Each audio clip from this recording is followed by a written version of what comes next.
to the Kiln Garage. We're your hosts, Katie and Rebecca. We are ceramicists and clay educators. Together, we'll explore the intersections of clay, art, and community. Each week, we'll unpack stories of creative expression, shared spaces, and the role of clay in building meaningful connections. We're so happy you're here. Hi, everybody. Hi, everybody. We're here in our hotel room in Salt Lake City at NCECA. And it's our last day. It wasn't supposed to be our last day, but it's our last day. Funny story. I got confused with the whole flight leaving at midnight, 12:40 a.m. So I thought we were leaving tomorrow, Sunday morning at 12 a.m. But apparently we're leaving Saturday morning at 12 a.m., which is technically we have to go tonight, obviously, to the airport. So we thought we had a whole nother day, but it's okay. We did so much. We did so much. And we've had so much fun. We've had so much fun. I feel like we've been here for years. It's felt like a long time. We have so much to share with you all about NCECA. And we are, this episode is going to be a lot of clips and videos too. So if you are listening on the podcast, be sure to check out the visual as well if you want to see some of the things that we saw, and also see some ridiculous videos of us. There's a lot of those. Yeah, so the scooters. The scooters. So Salt Lake City has these electric scooters that you can rent and use them around the city on the bike lanes. And Kate and I have gotten so good at them. Scooter gang. Scooter gang. That's what we call ourselves. And I was so scared the first time we did it. I was freaking out. But now I'm like a professional. Professional. You don't think you're a professional potter, but you're a professional scooter. 100%. Professional scooter rider. Yeah. It's really fun. It's been great. The exhibits are inspiring. And we have followed a bunch of new artists that we haven't seen before. Yeah. And I think it's just wild, all the things you can make with clay. It's crazy. You can make anything. We saw a lot of people doing fabric designs. Yes. Or making clay look like fabric. A lot of things. There was one artist at one of the pop-ups last night that was making these sock puppet vases.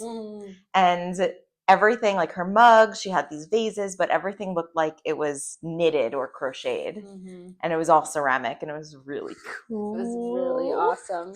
Yeah. There was another artist who did she had, remember the artist at Silica Sluts? She had the it looked like a frame, and in the frame it looked like a curtain or fabric. Yeah. And it had these beautiful prints on them that she obviously hand painted on. Yeah. But getting the clay to do things, using clay to make it look like it's not clay, it's so cool. It's so amazing. Yeah. Yeah. Yeah. Really cool. Another thing that I was really inspired by, and I saw a lot in many artists' work, is not glazing the outside with a traditional glaze, but leaving it kind of either raw clay, either using underglaze and leaving it unfinished, or not glazed with a clear glaze, or using colored clays and colored slips and not glazing the outside and letting that just really show through without the clear glaze on top. Yeah, I really like that too. I really like that. But you know what else I'm really excited about? The Fleck and Specs. Flex and Specs. Is it Flex and Specs or is it Fleck and Specs? I think it's Flex and Specs. All right. Well, either way, it's amazing. It's amazing. If you have never heard of them, you can find them on Instagram at Flex and Specs. And we never heard of them. We never heard of them. It was actually, I overheard that they've only been in business 1 year. Amazing. And it's basically tiny ground up pieces of fired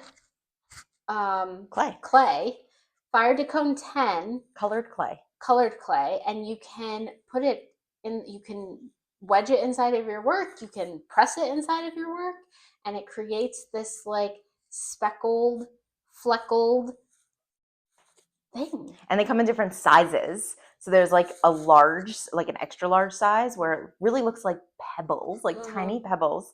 And I feel like, I mean, I'm definitely going to do this, like actually just push them into the clay. I'm going to do that. And then they have like really fine, like the small, it was like sand. And I feel like wedging that into clay creates your own speckled clay. Like it will just look speckly. So if you had like a really white, cool. you know, we work with white stoneware at our studio, you could, you know, take these flecks, these different colors like pink or green or rainbow, whatever you want to do, wedge it into your clay, and then all of a sudden you have this speckled, colorful clay. Even like the turtle clay, I feel like that could look really cool too. Like a speckled turtle, and then put the flecks in there. Yeah, like a pink. So now all of a sudden you have like these splashes of pink. And then you have like the original grog from the clay. So cool. So we're really excited about that. Yeah. We spent a lot of money. Yes. We spent a lot of money on this trip, but you know what the cool thing about this is? It's technically a business expense because we are doing research and we are learning to bring things back to our students. It's true. And a lot of the ceramic purchases that I made are, I have every intention of leaving most of them at the studio on display so that our students can see the work that was presented. Be inspired. And if you see something, you know, you could be like, hey, Katie, I saw that, you know, thing you brought back from NCECA. Like, what do you think we could work on that or try that technique? And then we can say, hell yeah, brother. Yeah, hell yeah, brother. Yeah. Let's do it. So I think we should go right into sharing some of the pieces that we bought. It's a perfect segue. So let us get them. Okay. Okay, so here's some of the things that we bought from the pop-ups and the artists that were selling their work here. This is, I think, my favorite artist that we saw. So this artist's name is Annie Boyer. I think her Instagram tag is at Annie Boyer. I think so. Or Annie Boyer Studios. If you search it, it'll definitely come up. This little guy here, his name is Citrus. He came with a name. And I love him so much. It's a thrown form, right? But then we've got these attachments. So we've got these, you know, lovely leaf wings, some ears, eyes, legs. And then the technique for glazing, you know, we do have this liner glaze so that it is a functional piece.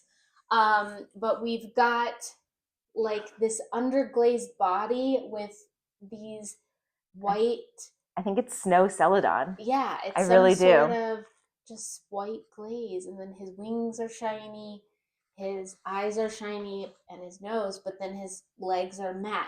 So I really like the multiple glazing techniques that are going on to showcase kind of like the textures of like fur, or, you know, he's fuzzy maybe.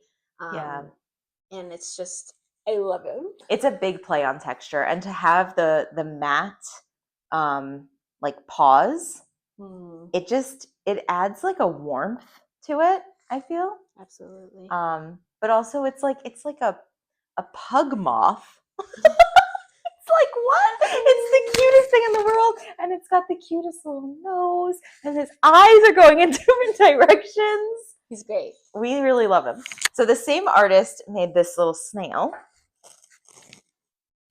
So cute. And the snail did not come with a name, so we're just calling it Snail for now. Or what was the other name? Tony. No. Oh. Chico. Chico. So she did the same thing. The body of the snail is just underglaze. It's really matte. But the shell is glazed. And she put this little fake plant in here, but she also glazed the inside of the shell so it could act as a little bud vase. And then she added these wire attachments after fire. So she put like this one popped out, but there's like a little hole there in the head. And then after fire, she just popped them in. Which introduces the idea, which we have seen also kind of throughout NCECA, is kind of this idea of like mixed media. Yeah. Mixing other medias with ceramics. Which we already knew with our Furbies. Yes. Because we put fake eyelashes. Yes. And yeah, we just know. Yes. Yeah, it's great. It's so fun. Okay, what's next? Our next artist is Alex Walter. You're so good at remembering everyone's names. And she made this. I got this beautiful mug, which again, we've got this liner glaze on the inside, but the outside is underglaze and sgraffito. That's it. It's not clear glazed. I love the design of this. We've got a nice pulled handle, and then her bottoms are really lovely. She has like this altered foot ring to kind of make it look wavy. And then she's got her signature, which is like another little peekaboo sgraffito design. I love her work. I'm so thrilled that I got this mug. I literally we went to Silica Sluts pop up early and she was still setting up and I was that person. I was like, let me know when you're ready because I really want that mug. She was like, true. okay. Yeah, so, it's true. And then I was her second customer. Yes. And so when she was setting up, we were watching, and which I love watching other vendors set up because like we've been there, we know what it's like, and just watching other people like how they set up their booths and how they create height and how they create texture and how they create an interesting environment for their display was fun to watch. So that was inspiring too. But this beautiful mirror fell with the wind. And I was like, I'm going to buy that one. I want to buy it. Artists supporting artists. Yeah, because it sucks. It sucks when like that happens. It really sucks because you're like, oh my God, like now I can't sell that thing or whatever. So anyway, I bought it and she did glue it. I'm going to probably have to glue it a little bit more when I get home. But I think it's perfect. It's beautiful. It's so, oh my God, that's so funny. Look, you can see the phone. You can see the phone and the phone and the phone and the phone. Whoa! So that's really amazing. And I was wearing a strawberry cardigan that day. So that was really cute. We were all about strawberries. And then we also got this spoon that she made. It's beautiful. And also, same thing, underglaze. She did put a glaze on the inside of the spoon here for like food safety. But everything else is just underglaze. Show the like stitching effect. Yes. On the front. So she did like this sgraffito design and it looks like it's kind of like stitched, which kind of gives the illusion of, again, it's not clay, even though that it is. Right. Well, also the other effect that this has is I thought it looked like wood. It does. And she told me that she uses this like automobile tool. Oh, wow. She was like, I don't know what it's called, but it's like for cars. That's so cool. Because a lot of her work looked like wood. Yeah. And I was like, wow, it looks like wood. And then she said, yeah, it's this tool. I don't know what it's called. But even like the scalloping edges that she painted on here, or sgraffitoed on here, rather.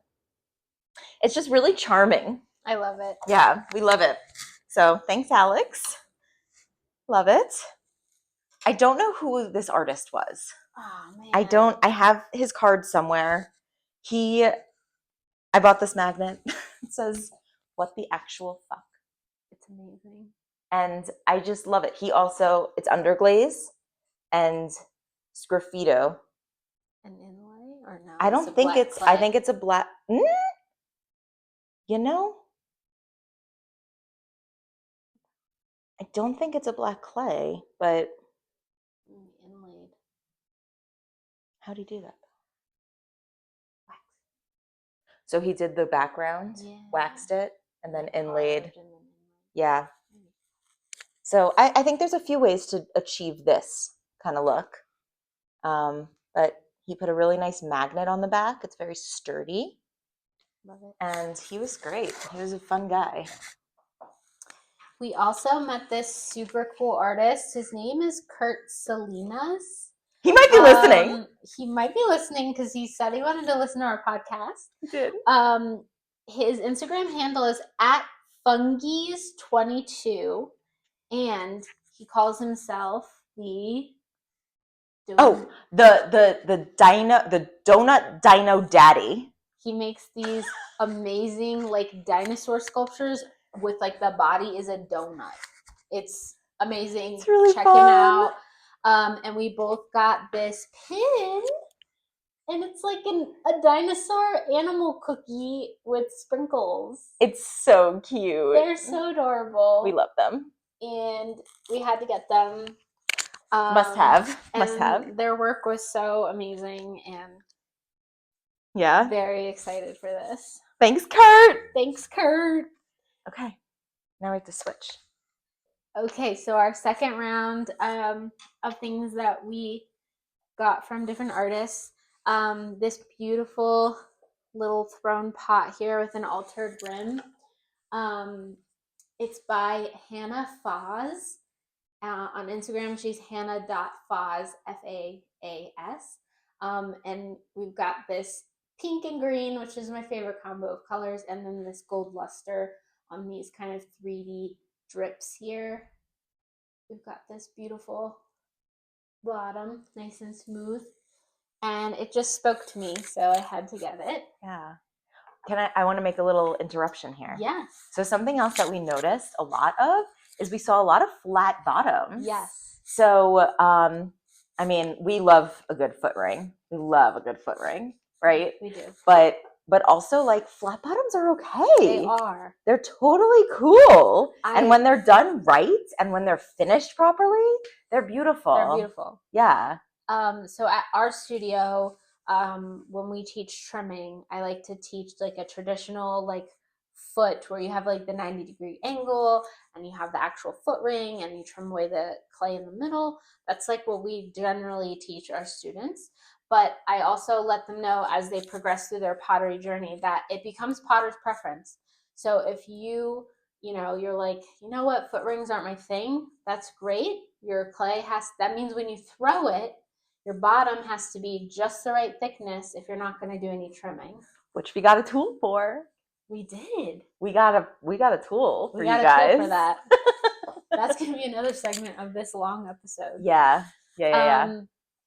So yeah, flat bottoms, when done correctly, like they're absolutely fine. They're absolutely beautiful. These are professional potters, you guys. You guys are on your way.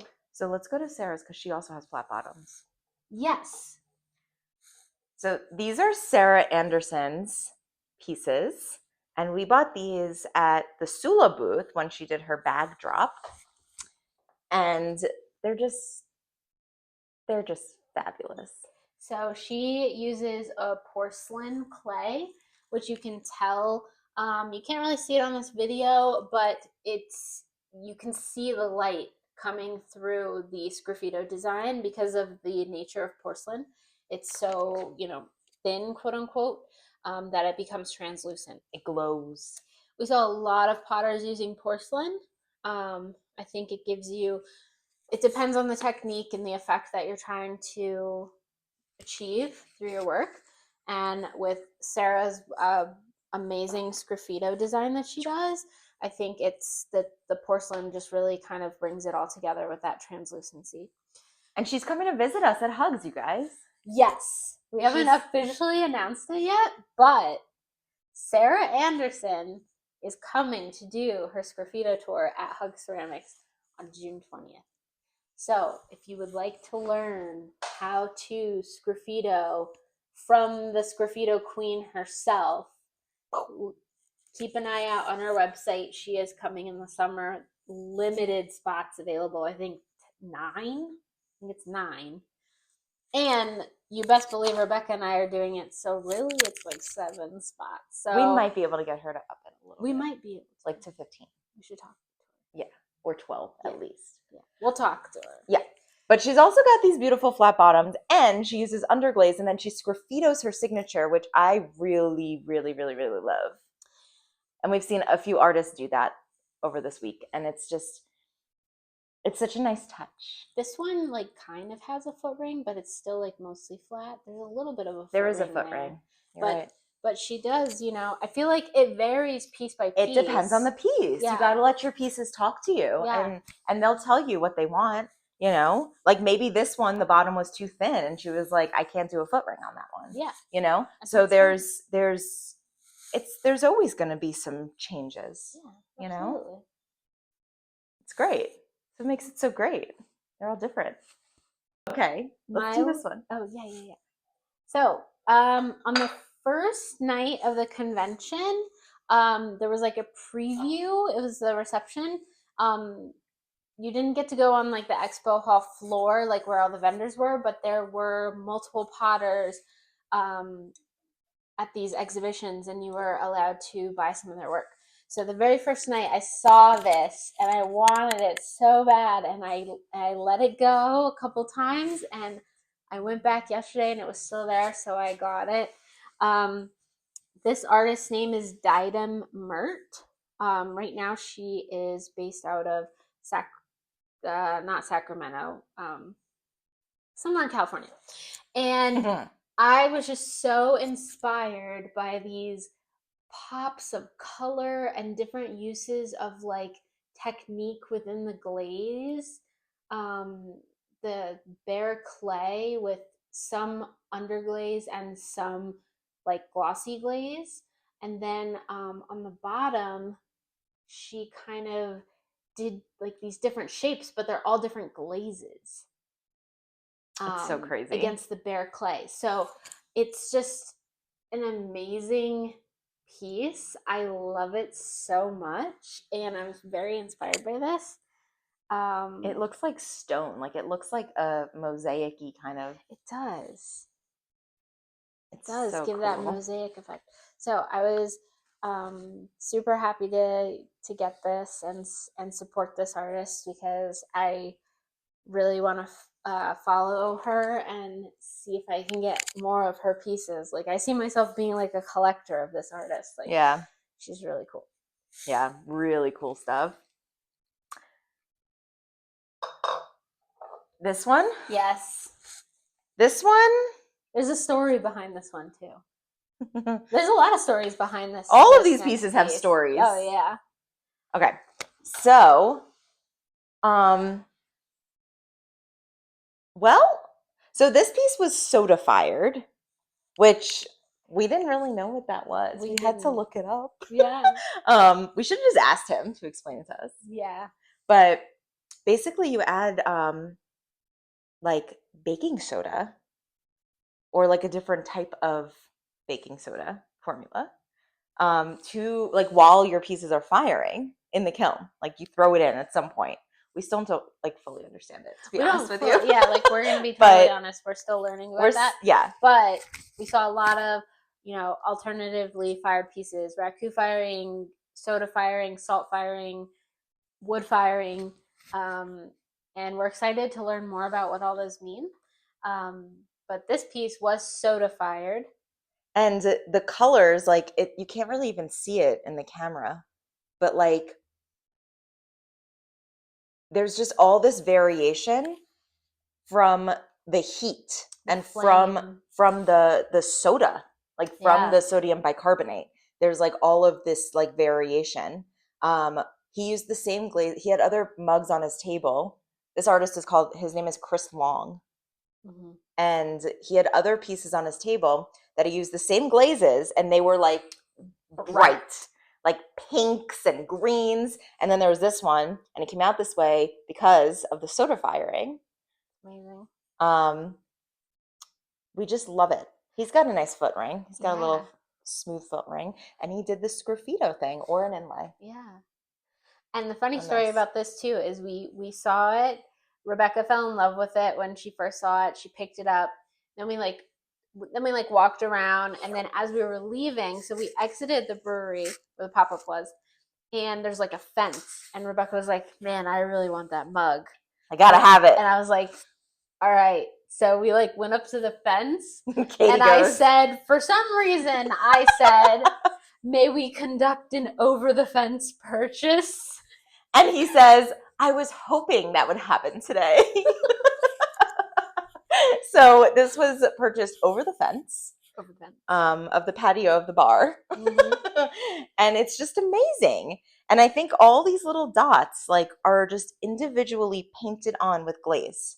Yeah. That's what I think happens here. And also we love his handle. We love his handle. And I did ask him about his handles. I asked him if he pulled them, and he said no. He actually like takes a piece of clay and like attaches it and then like pinches it. Yeah. And he says he does it for each of his pieces so that he can really fit the handle for that form. Which obviously he's mastered this technique because this is a beautiful handle. I love how the attachment looks like super chunky. Like I really like that. Yeah. I think that's like kind of like a signature look for him. It's so cool. He did also say that this was his favorite piece. He did. He messaged me on Instagram. Yes. And he said, that's my favorite. So yeah, really excited about that. I just love the colors. They're so earthy. Yeah. Which is totally Rebecca's vibe. If you guys know us, you're getting to know us. This is episode 6.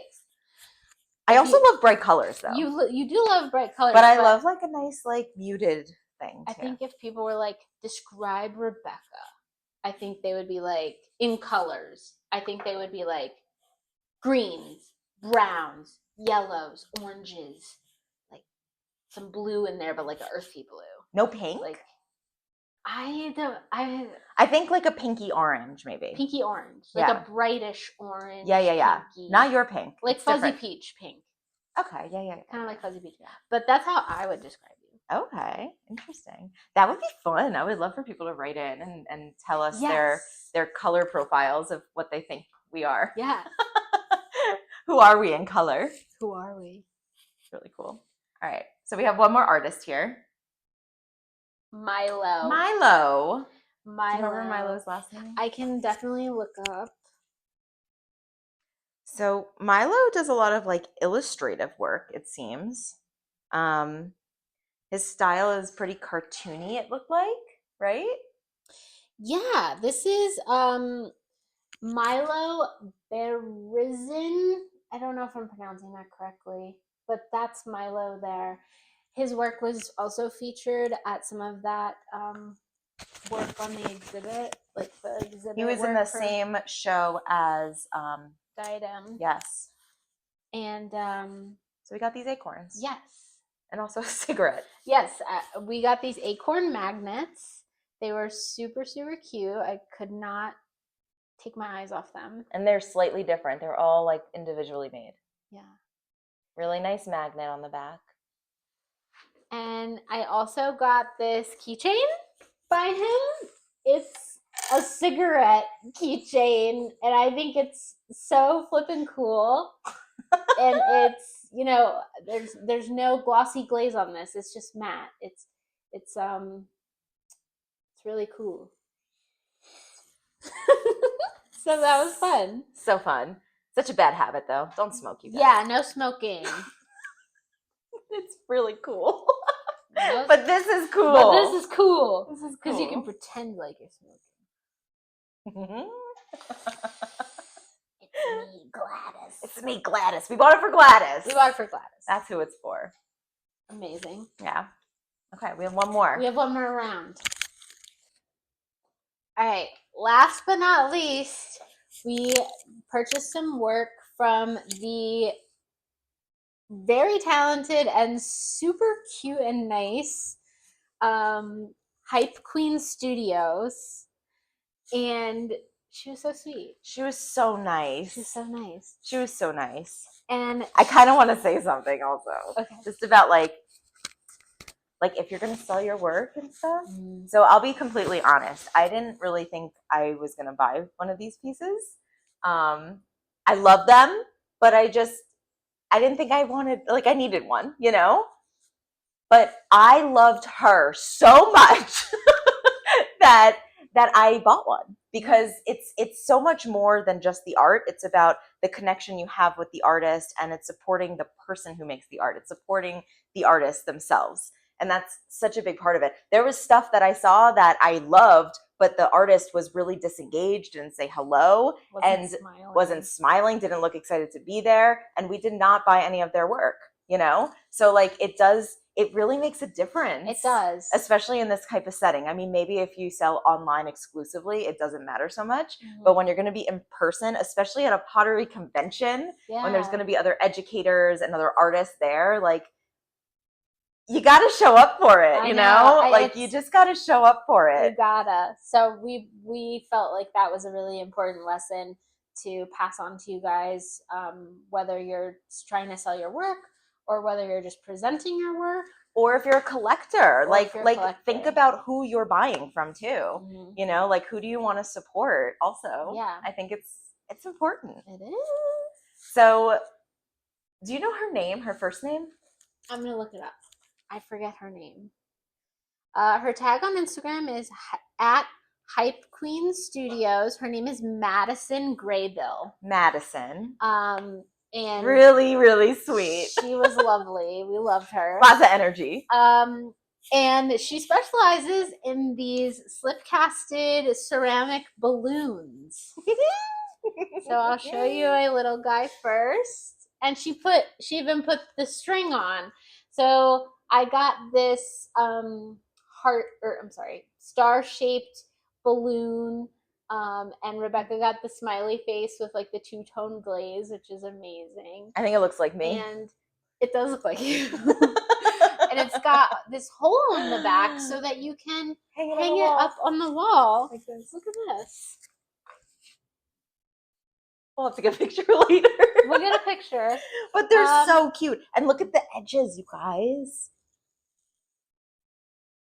They're amazing. Crusty on the edges. Crusty on the edges. I had to get also the heart one. It's so cute. It's so beautiful. And she also said this one was her favorite. Yes. Do we all say that as artists when we're selling? I don't know. That's a good question. But we might. She did say this one was her favorite. I think she meant it though. She took a picture with us. She did. When you bought that. Yeah. It's like this pinky purple. There's some luster on here, so it gives it that effect of like an actual balloon. Again, the hole in the back to hang it on the wall. It's like oil slicky. It's so beautiful. It really looks like a balloon. If you're watching this, Madison, hope maybe one day you will. And I did tell her this in person. This is genius. This is genius level, in my opinion. Genius level ceramics. Again, with the theme that we've been seeing all of NCECA, making things from clay that don't look like clay. Yeah. And I think she should have had an exhibit, really. This should have been an exhibit. Like a wall NCECA. Of balloons. A whole wall of balloons. And, the string, this mixed media, it just adds like a beautiful element to it. Ugh. It's so fun. And I also want to just show how she signs her work, because I've been looking at that. I'm very curious about that, because I don't have a stamp. And almost everyone at the studio has a stamp. And I still carve my initials on the bottoms of my pieces. And Madison does too. Look how nice. Look how nice that is. Beautiful. And she does it for every single balloon she makes. And it really inspired me to be like, I'm going to keep doing what I'm doing. I love it. It looks so nice. Also, a stamp is really nice too, you guys. I'm not shitting on stamps at all. Like, I really love a stamp. I use a stamp. Yeah, I mean, it's just whatever works best for you.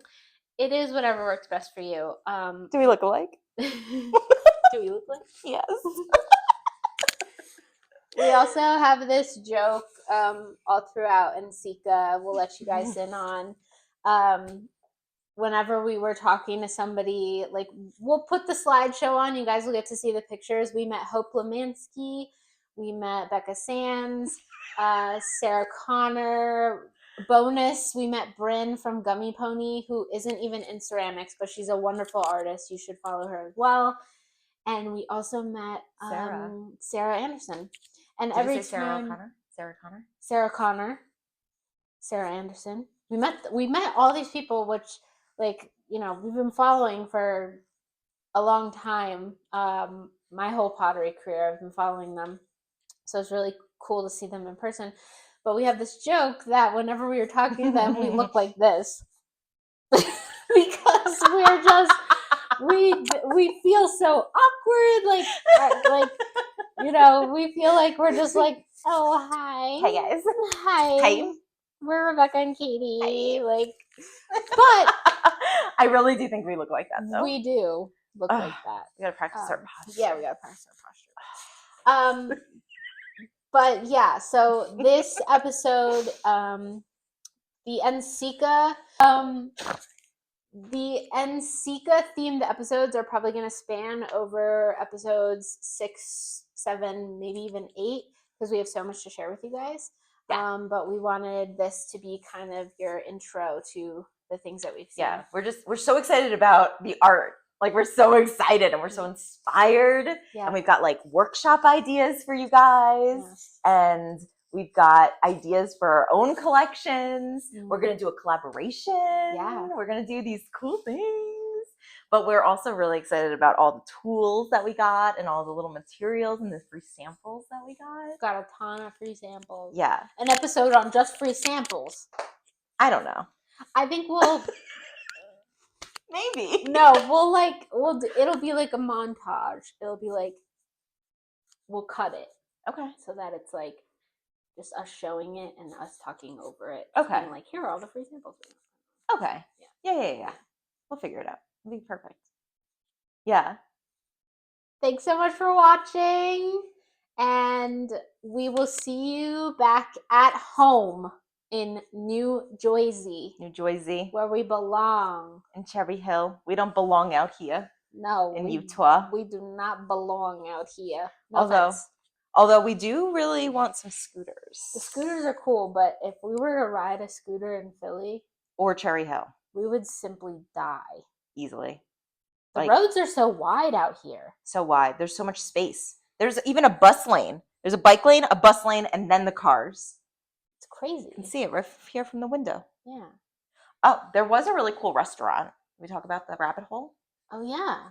That you went to? Yeah. That could be our fun eats for the episode. Yes. Eats of Utah.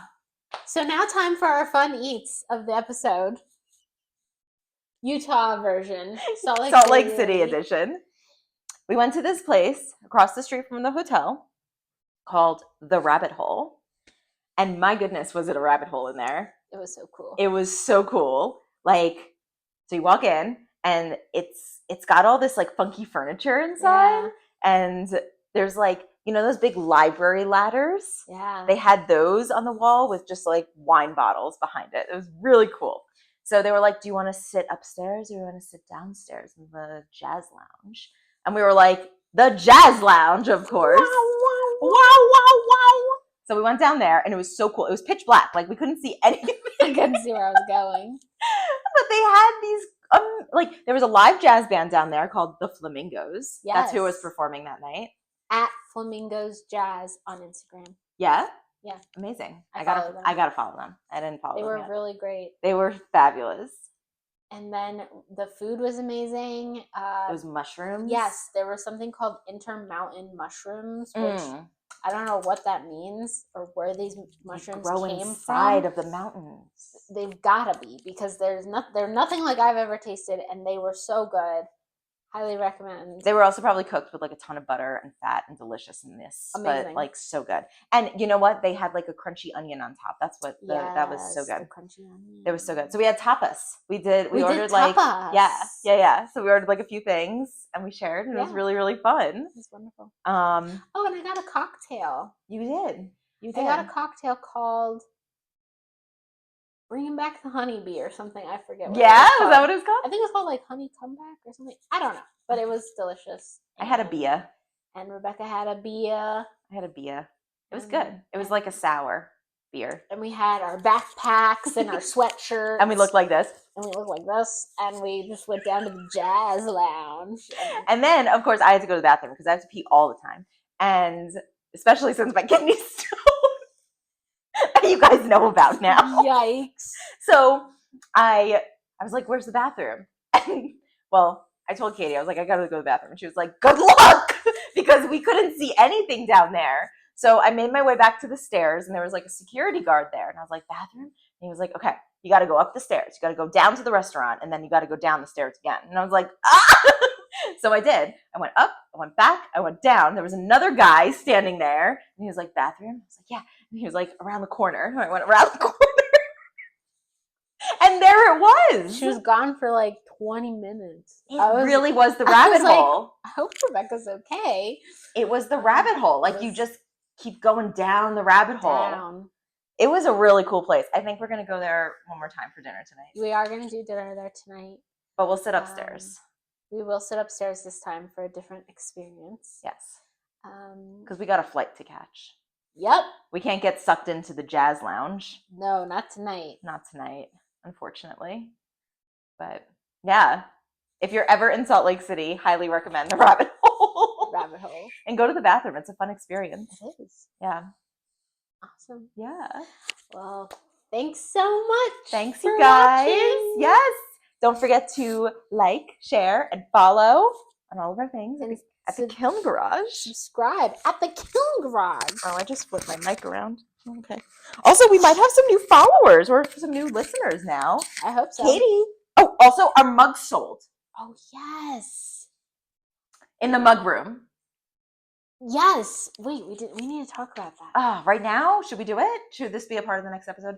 We'll fill you in next time. It's a little sneak peek. It's a sneak peek. Sneak preview. There's so much to talk about. Bye. Bye, guys. Stay tuned after this episode to see clips from our NCECA adventures.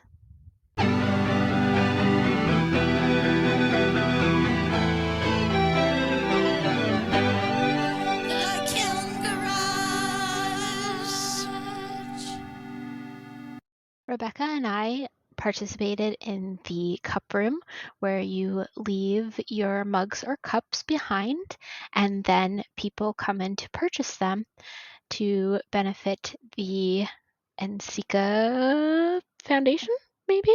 Not really sure, but here is some footage of all of the mugs and cups in the cup room. And for this next section, just enjoy our beautiful footage with some light music in the background.